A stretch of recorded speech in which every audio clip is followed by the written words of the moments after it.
Welcome back to What Arty Noobs with General Disturbance.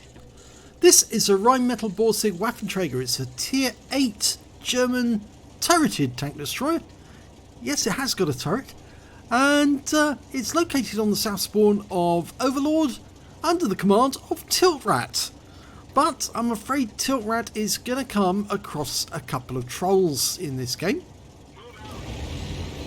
Now you can see tiltratt's got the Norwegian flag on the side of his vehicle. Yes, he's from Norway. That lovely country with very few citizens. Very small country. But it's a lovely country full of beautiful fjords, lots of ice. And, well, Oslo is quite a cosmopolitan place. Now, tiltratt's taking up a position next to the rock behind him. Oh, is that the troll already? Well, a T-92 up there just fired on him. Kenny Brigg, or Kenny BFG, just fired a round in, so he's not going to get a high caliber. Gears looking to... oh, rock gear.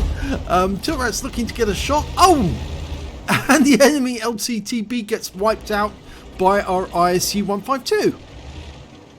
Now we can see that tiltratt is actually using the 15 centimeter gun. I was about to say 115 millimeter, but really, technically speaking, people in Europe tend to call it 15 centimeter. And that means he's got very big alpha, 750 alpha, but he's got a very long reload, 16.88 seconds. Now, looking for a target that he can fire that round into. He could one-shot that batch at, no problem. There's a Lurva coming down the beach and a T-54 and a Carnarvon. But of course they're not in range yet and they're round the other side of the rock. So if he's going to get shots on them, he's going to have to move. Now, is this one of the trolls? We'll have to see. Because yes, that Skorpion was thinking about moving down towards the cliff edge. And yes, he is a troll, I think. Well, as you see, tiltratt gets closer to the edge to try and get a shot on the enemy. He turns his vehicle so he can get a better angle, I suppose. And you can see the Skorpion moving closer as well. He's got 2 marks on his barrel. And look what he does. So yes, he is a troll. And he's done that deliberately. Absolutely deliberately. There was no need for him to do it. He's turned blue straight away.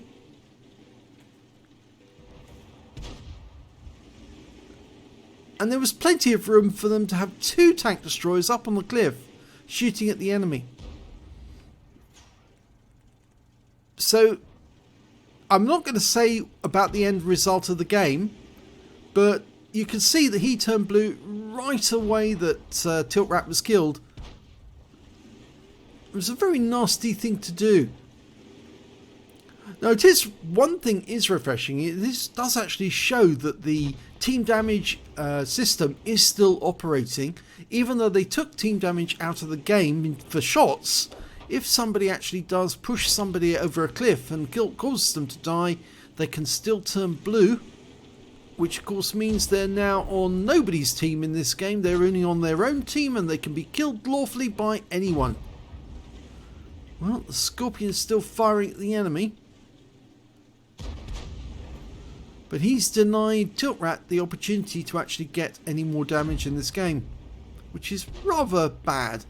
You'd think actually, you know, if Wargaming were thinking this through correctly, then they would award all the damage done by the killer, the team killer, to go to the person who was actually team killed. All the credits they earned, all the XP they earned. So effectively it would deny them the opportunity to earn anything from the game if they team kill. I mean, I've always suggested as well that if they team kill a tank, they ought to have all their gold removed and handed over to the person they team killed. And that would be a pretty big incentive for them not to do it in the future. Yes, the Skorpion G has just killed that Lurva. And the team is doing rather well.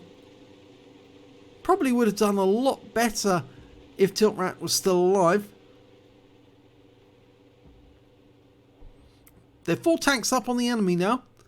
And it doesn't look as if there's any chance the enemy is going to win this. Got rather a lot of tanks though down on the beach.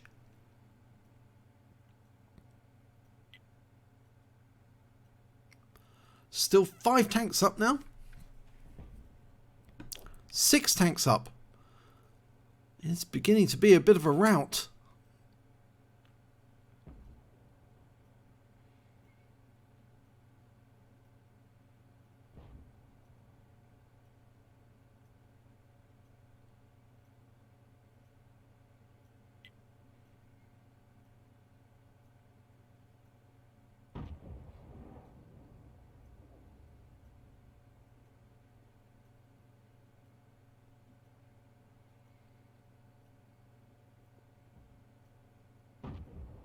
Well, there goes the T-34, the only heavy tank left on the enemy team.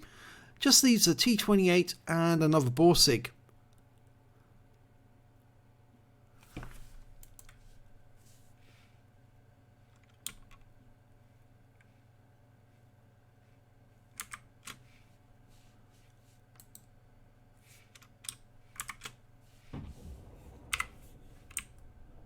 Let's see what's going on at the other end. Only the T-28 left. He's down in this chine. Unfortunately, we can't see it.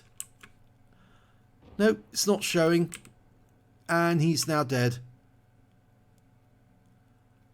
So, game over. Now, here's the end of battle results. You can see that the only 2 people actually mentioned on tiltratt's end of battle stats were the 2 on his own team. The first one who fired on him, Kenny BFG, who died, and the person who killed him, Black Skull version 2. And of course we will mark him as a team killer, so everyone knows that they should avoid this person because he is a team killer, or focus on him like mad to get him out of the game as quickly as possible. We can see on the team score that yes, tiltratt down at the bottom, he got the lowest no damage, no kills, and the lowest base XP. And so he was denied the opportunity to make the profit. You know, these sort of figures, they should be given to the person they team killed. But if we look at the detail report, again, no damage. And yes, tiltratt did make a profit, but only a tiny one because he was charged for the battle. He made a negative amount for the battle and after repair. And so even after the compensation, he still ends up with only a tiny profit. And of course, he does make some base XP. But of course, that's because the battle was a win. And, or rather base XP, he ends up with some XP, but not as much as he would have if he'd actually played in the game. Now, I do actually know, because I heard from tiltratt after this battle, that he contacted customer services on the EU server. And they actually contacted him back to say that they had dealt with the offender and that he had been punished. So it's a bit surprising because normally you don't hear what actually happens to the other person or the person who causes the problem. But I think that Wargaming might be taking a different approach now. They may realise that it is better to let the victim of a transgression know that the person has been punished, that they have been deemed to have committed an offence against the rules, and what sort of punishment that actually is. So in this case, it's a happy ending in terms of the fact that we know that that Skorpion is going to be suffering a ban, but whether or not he will actually do it again, I don't know. Probably will, but in this case, Wargaming did consider that it was worthy of a ban. So thanks for watching.